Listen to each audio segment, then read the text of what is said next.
Pagsaka sa kaso sa typhoid fever sa lungsod sa Manhuyod, Negros Oriental, gisusi karon.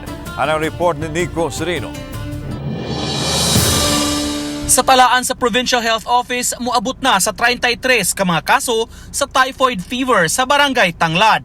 May mga lakang nang gihimo ang Provincial Health Office aron mapugnan ang pagsaka sa mga kaso sa Manhuyod. Hinunmato ni Dr. Leland Estacion, Negros Oriental Provincial Health Officer, nga manageable ra kini. Walay natalang namatay sa mga hitaptan sa balatian. Nagkuha na sa water sample kung diin may mga nagpositibo sa E. coli. Gitreat usab ang tubig sa mga residente.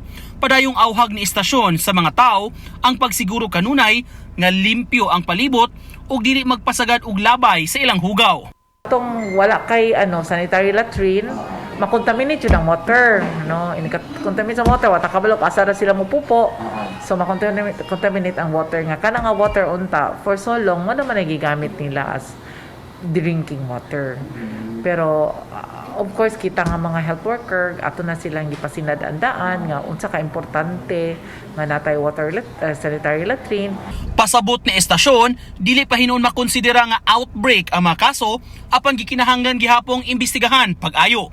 Gipakatap na ang mga sanitary inspectors ug health officials sa Manhuyod aron mususi niini. Investigate ngano, no?